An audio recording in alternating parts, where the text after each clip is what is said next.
Hi, I'm Denise DeNardi, and I'm the Chief Sales Officer at Native Roots Cannabis Co. in Colorado, and I am proud to work in cannabis because there is never a dull moment. Exciting industry.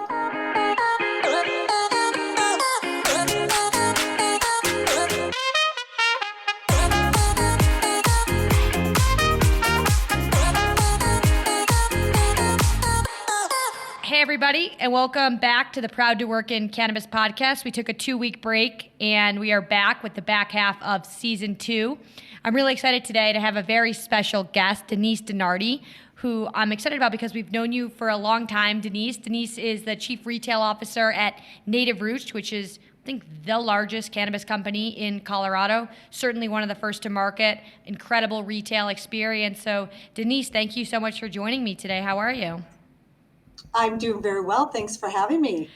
So, Denise, talk to us about, for starters, how did you decide to go into the cannabis industry?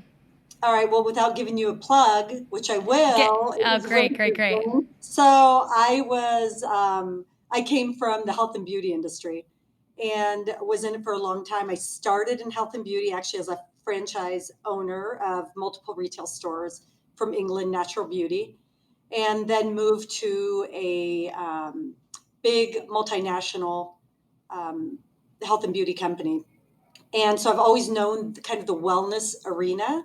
And then just one day, it's going to be one of those out of the blue stories, but I did get a call from somebody at Vanks just asking about cannabis. And to tell you the truth, it didn't have always viewed cannabis as a wellness product.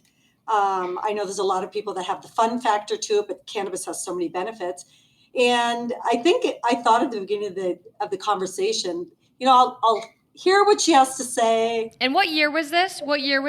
2018. And it was Dina from our team, right? It was Dina. Yes. And pretty crazy because Dina is still at Vanks today. So Dina calls and I you. always see her. Yeah. Yep. I see Dina. I always say, you're the reason I'm in cannabis. But really, she did a great job at really describing the industry because I'll tell you, especially as an outsider coming in, I didn't know a lot about how the industry operated.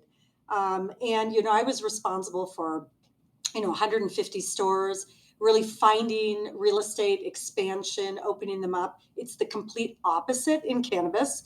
So there was a little bit of a learning curve, but really, I came out to talk to the company and I thought, let's see what it's all about. And really, to me, the culture of a company is really important. So I clicked with the exec team at Native Roots and really thought that there is a lot of opportunity within the retail space at this company to really see how can we grow, how can we shine, how can cannabis continue to evolve and be more available to more people and really not have it be a conversation that, for most people who start in cannabis, they don't openly talk about it all the time, but really it is a great product. It's actually a normalized retail experience now in 2023. So I've seen a lot in the last 5 years, how much the industry changes. So it's dog years when you're in the cannabis industry, but it was really intriguing. And I thought, you know what, I have a high curiosity factor. It's always fun to be able to make an impact as well. So I jumped in both feet and thought, I'm going to give cannabis a try. And you had to move, right? You weren't even living in Colorado at the time. Remind me, where did you move from? I relocated from Minnesota. And so Minnesota at the time, what did your friends and family think when you told them that you were moving to Colorado to join a cannabis company? Yeah, so before I accepted the job, went out to dinner with my husband and my kids and said, hey, I've had this opportunity. Obviously, my husband was part of it, the conversation, but I wanted my kids to also know that their mom was considering this move. And both of them, college-age students, they were both like, it is the fastest growing industry. It's so exciting. There's nothing, they don't have that stigma about cannabis. For them, it's just, it's part of, like I said, it's another product for them. They're, you have that younger group of individuals who are just so much more open to cannabis. I had some friends who said, oh, you're never going to have another career. And I'm like, I don't believe that because it's really, you hire somebody for the talents they can bring to the company, not what they're representing exactly. But they were like, you have got to go for it. Just go for it. Your kids are saying that. My kids are saying it, just go for it. So I did. I remember driving my car to Colorado, and it's been probably one of the best moves I've ever made. So, So when you yeah. joined, so you moved out to Colorado, it was 2018, you joined Native Roots. I would imagine at the time Christine was there, another one of our She was. fellow Yeah. placements who actually then went on to become our COO for a little while. We're still great friends with Christine. Ryan Brown was the CEO at the time that you joined. Ryan Brown was the CEO. I just saw him a few weeks ago. So we're all, that's the beauty of cannabis. You all That stay you stay friends. friends. Yes. So you moved out Yeah. there and talk to us about like the state of Native Roots when you got there. How many retail stores? How many employees? Kind of what was the lay of the land at Native Roots in 2018? In other words, what were you walking into? Oh my gosh. Well, I'll tell you, it was an eye opener because I mentioned everything just works a little bit differently because of all the compliance factors in cannabis. So that was a learning curve for me. So I walked into, we had a smaller executive team at the time, and really walked into, kind of a retail organization. We had 18 stores at the time. Some are dual license, some are single license, but we operate medical and recreational, have the largest patient count in Colorado. So really, again, learning the differences between the recreational consumer and also the medical consumer. But really, how do we evolve retail? Because at the time, dispensaries were really transactional. Customer comes in, they have a one-on-one interaction with a bud tender. We have X amount of products, and we didn't really have a depth of training for our bud tenders so that we could create a career path for them. We also didn't change up our product assortment that frequently. We didn't really track category sales or category mix. We really focused on top line sales. We did look at profits, but probably not with the intent that we have today. Really, are the products we're selling actually making money? And really, the employee experience is key because you know that your bud tenders, your assistant managers, your managers are really your frontline interaction with the customer. And so for me, the fun part was how do we move from being a transactional type of retail experience to an experiential type of retail store? So bringing in the education components, as I mentioned, really putting a lot of emphasis behind the training and education and intent behind the people that we hire as well. Make sure that they really fit within the culture of Native Roots and to make sure that we're still having fun because at the end of the day, that's what we all want to do is really have fun, be proud of the products that we represent, be proud of the people that work in our organization. So the size of the organization, the retail store is 18. When I started, I just was responsible for retail. Now I also manage our wholesale division as well. So we've always been at about 500 total employees. We now have 20 stores, soon to be 21. So we'll be opening up in Grand Junction in August. So we're super excited. And we opened up during the pandemic, which none of us saw coming. That was another fun thing to go through. But we opened up two of our new format stores. So they're open cell format, completely new store design during the pandemic. So again, that was another learning curve because, traditional cannabis, it's a one-on-one interaction. You're standing behind a case. Now it's an open cell where you're walking around, engaging with customers. So that's been a really fun work in progress, to tell you the truth. And those stores are doing extremely well. And it's also a more welcoming and inviting experience, especially for people new to cannabis. So you just said so many great things, and I want to unpack. I have a million questions based off of all the things you just said. So Right. so kind of I love the idea of taking the business from a transactional retail experience to an experiential retail business. And when people are thinking about, perhaps they're thinking about opening a retail location in a new market, and they have a blank canvas. What are there any good frameworks that they can go about, thinking about opening their dispensary to make it experiential? I know you've listed out some things like the staff that you hire, the training that you provide them, the layout of the store, but kind of top to bottom, is there a framework people can follow to set themselves up to offer an experiential dispensary versus a transactional dispensary? Yeah, and I think everybody has different, floor plans are going to be completely different. And in the state that you operate, how you can merchandise and display your products is also very different as well. So what works in our open cell floor plans is we have one whole section of the store that's devoted to edibles. So instead of having everything in one case where it can be overwhelming for a consumer, it allows them to explore, wander around the store, stop and ask questions. But we have what I call them community tables. They're really tables within our store where you can stop and have a one-on-one interaction with the customer if they need more questions. We always like to ask, is it your first time at a dispensary? Because that really guides the conversation. And also making sure that for somebody that's new to cannabis, don't open up with a huge variety of products. Bring them on slowly and find out. It's all about what the customer wants and what you can bring to the customer.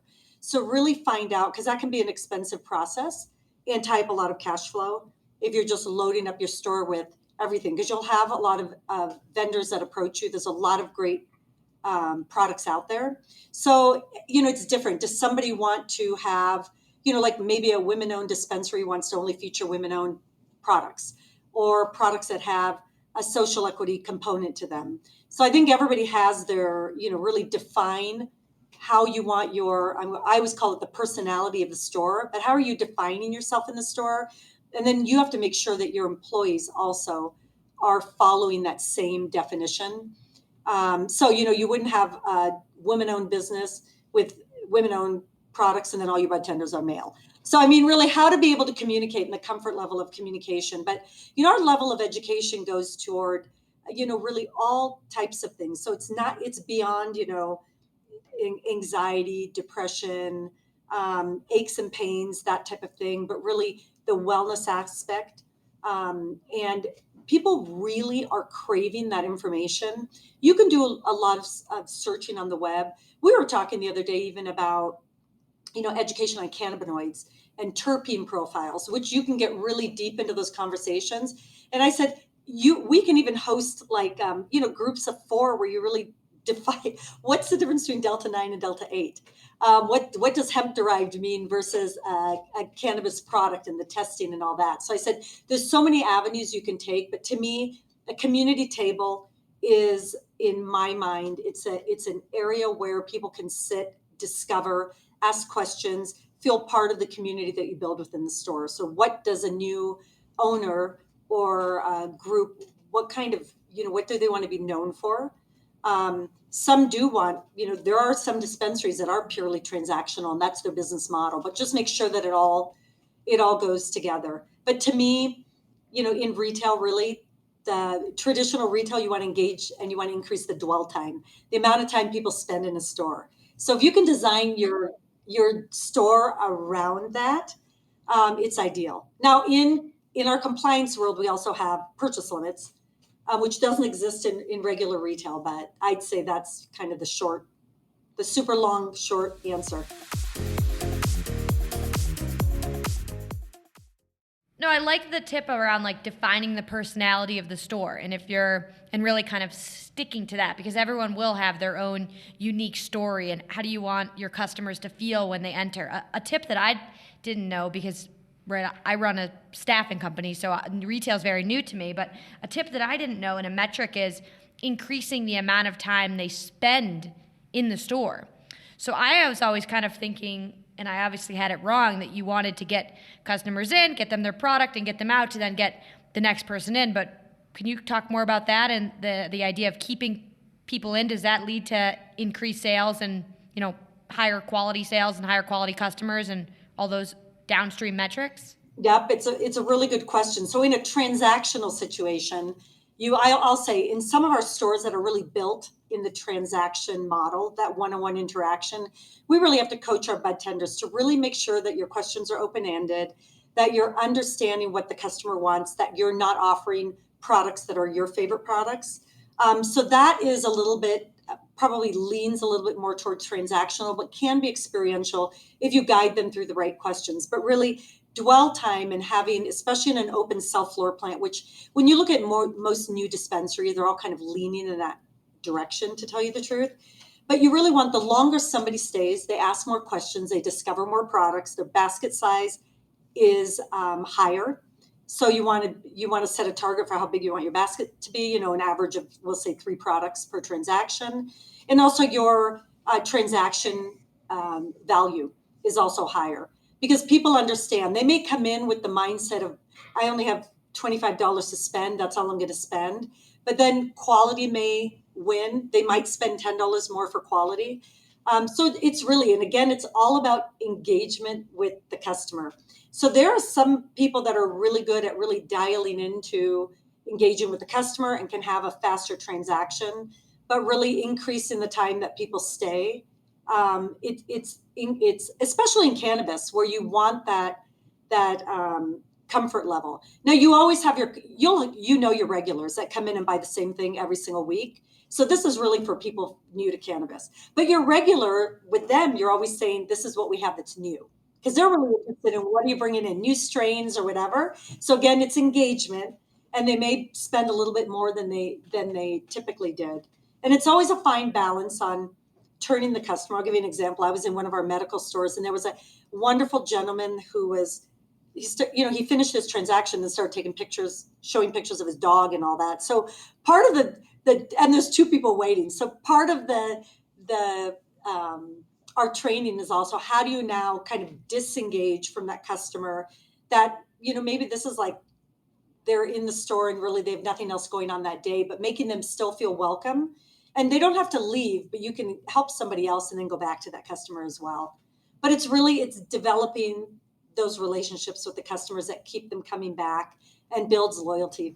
So I want to get into some of the stuff around employees, but just one question around the metrics. So I know you said, something that you're looking at is how long customers stay in the store, and then I heard you say, like, how big is the basket? How many items are in the basket? What's the total transaction value in the basket? Is there any other critical metrics that somebody that might be opening up a retail store should be looking at on a regular basis from their, customer engagement metrics? How frequently is that customer returning? How frequently is... So really look at your customers and what's the frequency of returns. So if you have a customer that's coming in and you don't see them for 6 months, you want to look at that customer lifetime value. So how quickly are they returning to come back? And there's a variety of reasons why they may come back. You may have new product availability, strains. You may be, aside from the product side, you may be hosting education classes or fun events and that type of thing that keeps that customer coming back. But it's that engagement with the customer. So really looking at how frequently do they come back, because you want that frequency as well. So such incredible helpful tips for anybody listening. You're getting a master class on opening a retail location. Moving into the employees, because as you said, the bud tender, the assistant store manager, and the store manager, I mean, that's your front lines to the customer. And so how do you think about how to hire for those roles, and what do you look for in your hiring? That's a really good question. And we've had hits and misses, I will admit. For us, we've evolved towards more behavioral based questions. When I started at Native Roots in cannabis, it was really what led the conversation was, do you have experience in cannabis? And so that was really, if they had experience in cannabis, they moved forward in the interview process. To me, it's especially with retail. I talk about customer engagement a lot. If you have somebody that comes from a hospitality background, et cetera, where they've really had customer interaction, it's not something that you can always teach to somebody. So to me, it's passion about the company that they're working for, passion about the brand, really good collaborative work style. So they work well in teams, because we are a team, it is team selling environment where they all need to get along. So it's not like it's competitive in a fun way. But really, we moved away from cannabis first, because my philosophy is cannabis, again, is a product that we offer in a variety of formats. We have so much product training on that. So individuals can train on the product and learn about the product. But I would say you can't train the right personality to work in retail. So really making sure that through those behavioral questions that give them scenarios on how they would engage with a customer. And we have a series of open-ended questions. We do a lot of role playing, and you really see how comfortable are they in an environment like that. And that really moves them forward. And then we go through a very robust product training program. But it's really that key on immediate engagement, how comfortable they are, how open they are. And that's, so I'm going to say we've done a 360 on that. We're no longer leading with cannabis first, but really the talent and the ability. And then if they have all of that, it's an absolute bonus because the training is that much faster and they can speak really intelligently with customers. And I there's this like great quote from Southwest. I'm not sure if it was the founder who said it or I'm not someone from Southwest said it, but they said you can teach someone how to push the cart up and down the airplane aisle, but you can't teach them how to smile. And I think that's, really sort of speaks to what you were saying around you can teach people cannabis, but you can't teach somebody how to, no matter what, want to offer a customer a great experience. And if a customer comes in and is having a bad day, just have the social skills to know how to navigate that, or at least want to navigate that. So I completely agree. And I also think, like, from the standpoint of there's so many more jobs being created in cannabis than there are people with cannabis experience, more companies do need to adopt this mindset, because if there's 400,000 people employed in cannabis today, and based on sales estimates, we estimate there'll be 1 million people employed in cannabis over the next decade. That's 600,000 brand new people that need to come into the industry. There's just simply not enough people with cannabis experience to fill all of those jobs. So moving into the direction on training, and this has been something that you've been helping us with. Of course, Vanks is a hiring company, but we know how critical training is, and so we're working on ways to incorporate training into our product and to help our candidates get the training they need to succeed in their job and move up. What is the training program like at Native Roots? What have you seen work, and how do you go about teaching folks who have the right attitude, who have the right hospitality mindset? How do you teach them on cannabis? So we have, day one, they have a company orientation, which is pretty standard. What we started probably about 6 to 8 months ago, was an advanced sales training. So a new employee goes through day one of orientation. Day two is retail only, and it's really sales fundamentals. So really it talks about customer scenarios, the different types of products that we carry. It goes into even where our stores are placed and the different customers we have. So customer demographics. Those are very important. So does this go down in person in a store? Or are they in the corporate office? In person. In person. That's awesome. We bring them to our headquarters. They do it in person. It's so much easier to see how they engage when you do it in person. Now, obviously, during COVID, we had to do it all virtually. And that's been working very well. But the thing is, it's all new hires that are coming in that started getting this new training. So then we said, okay, we're having our managers and our assistant managers, or any employees that were hired previous to the launch of this sales training program, come in and go through the training. Because from my perspective is, I'm a new employee, I go through this training, I go to a store. If they're not following what I just learned in training, then I just wasted a full day training an individual who now is not going to adopt those techniques because nobody else is. So we're now moving into what I call it, it's going to be advanced in different ways. So our assistant managers will be advanced, because where we have a gap is assistant managers moving into manager roles, because cannabis, it still is very operational, but we've moved away from that. We opened up a distribution center where we ship all of our products from a distribution center instead of vendors delivering to all of our stores. So it's taken a lot of the operational work out of our stores, the old stickering. So it's really forcing everybody we're a sales organization. So focus on sales and being out on the floor, and not so many of the administrative tasks. So it's really making sure that we have continual education for all levels within our retail stores. And I love what you said about, cannabis is there's so many people that are new to cannabis, and there's a limited amount of people who have cannabis experience. So we experience that even with our district managers, where, the old way used to be, we can't hire a district manager from, a well-known retailer because they don't have cannabis experience and they won't get the buy-in from the bud tenders. And I always say the buy-in from the bud tenders is what they can learn from this district manager.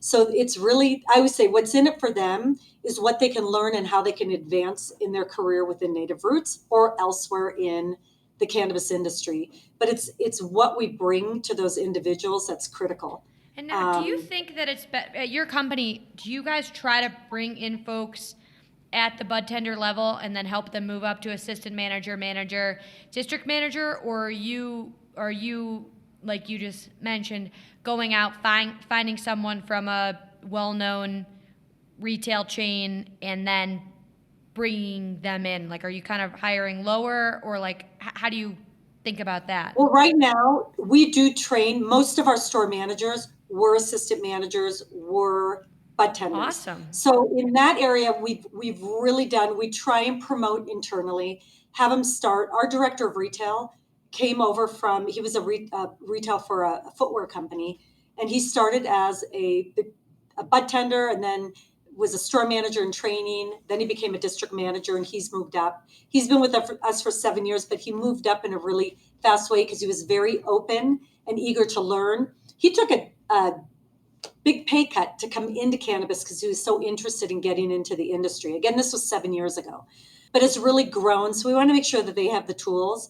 What hasn't worked as well is when we just rely on the individuals to take like online training courses, really because they take them, but there's really no knowledge check other than a knowledge check that's built into the system. So now we make sure we have a buddy system in the store. So we have that new bud tender working with somebody that's a little bit more experienced so they can work with each other. So maybe I'm a brand new bud tender and I really haven't really adopted the active suggested selling, but I have somebody that can help. Hey, I've had experience with this, or we have a customer. It's usually not the I, but a customer has really said they've had great experience with this product, et cetera. So make sure that teamwork always exists in the store and that they have the support that they need.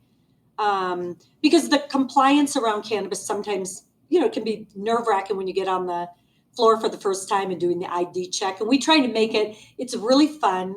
You're actually bringing a fun and educational experience to each and every consumer. So keep that front of mind as well.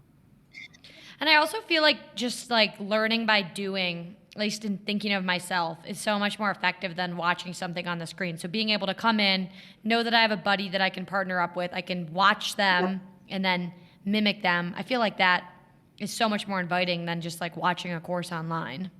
It is. And you do have that engagement again, because I always figure they're going to be engaging with customers, right? So they need to engage with their coworkers as well. We found that was probably the least effective method. And we started bringing people in-house for the training and really investing in their education. It really was a big turnaround in terms of not only the people that we were attracting, because most of the new bud tenders are coming, some of them are coming from other dispensaries, but people new to cannabis. And those are the ones who have the excitement and, they really last a long time within our organization, which is really fun. But we've seen a lot of people move around and, coming into corporate roles or working at our, we call the mothership, our grow and our MIP. Yep. So find them going to different parts of the company. So it's really exciting to see how people have grown within our company and moved around. So Denise, what's been the most surprising thing in cannabis for you since you've joined in 2018 to 2023, which is a very long time? Okay, outside of the ups and downs, pre-pandemic, post-pandemic, the biggest eye-opener for me when I first started was, I mentioned I used to open up retail stores and find locations. And in cannabis, it's so much different. So you acquire the license, you find a location. It's not always the location that you want because you're really restricted as to where you can be. And then the steps to opening up a dispensary. So, in traditional retail, you find, let's say, a location in a mall, and then you sign a lease and you open up your store. Now it's completely backwards. Acquire the license, and that takes a while to get approved, find the location, and then there's so many compliance steps along the way to open up a store. So opening up the store from the ground up, it was probably an eye opener. The other one is probably not as evident, but it's really a little bit about what we just talked about, really engaging everybody on cannabis is a wonderful industry. It is becoming, I hate when people say normalized, but it is really, it is a wonderful industry. As you said, it provides so many jobs, but how to take that from the people who have been here for a long time that don't have confidence in people that don't have the cannabis background. So for me, my learning curve was I came into this position in a leadership role not having cannabis experience. So really having to win over my team through what I can deliver in terms of retail growth, et cetera, cannabis experience aside, because again, it was that product. So that was probably the biggest learning curve, aside from really the brick and mortar. But what I found most exciting about it is just the engagement with people within the industry, where it's always, whether it's just meeting somebody from whether it's an ancillary company or a competing dispensary or going to a conference. I'm part of a women in cannabis group now. So there's so many opportunities to really connect, engage, network. I love that every single day. Yeah, and I think that to your point around, I think like people underestimate, right? They come into cannabis and they think, oh, I opened 200 retail locations in insert industry. And then it is a little bit eye-opening in terms of just all the challenges that people need to go through. So I always tell people, if you can thrive in cannabis, you can probably thrive in a lot of other industries, because there's just like hurdle after hurdle after hurdle. People are, just struggling to survive every single day. I mean, it really is an incredibly challenging industry to operate in. It is. And I agree with you. If you can do it in cannabis, you can do it anywhere. Absolutely. So we're coming up on time here, but my last question for you is, what are you most looking forward to over the next 5 years in cannabis? We work a lot on strategy, so I'm glad you asked that, because we're always looking ahead. I'm excited, obviously, about our Grand Junction store. I'm also excited about the opportunity of opening up more stores. So, you mentioned that we're the largest cannabis organization or cannabis company in Colorado. We're locally owned. I never thought I'd be able to say that, because now the landscape has changed so much, but we're large, we're local, really expanding within Colorado. We always look at opportunities in other states, but I'm also excited about some of the products that we have in the works in our production facility, looking at what products we can launch and some licensing opportunities that we look at. So really, we always look at how can we evolve. Just because we've grown plants the same way it's not always what we're going to do. So we launched 2 new flower brands last year that have been very, very successful. So on the product side is products that we're going to bring to market, and then expansion of our stores. And then how we're going to continue to see this career trajectory with our employees within our organization. So that's super exciting. Well, great. Well, Denise, thank you so much for joining. It's amazing that you are a Vankster. We helped you find the job, and now you're on the podcast, which is awesome. Native Roots is hiring. So if you go to vanks.com/Native Roots, there's several jobs that are available there. We're going to have some training courses from Native Roots on some of the brands that Denise just described that will live there. So lots of ways to engage with Native Roots. And of course, if you're looking for an incredible retail experience, locally owned here in Colorado, make sure to stop into Native Roots and check out what a great retail experience it is. So Denise, thank you so much for joining me today. Thank you. Have a great day.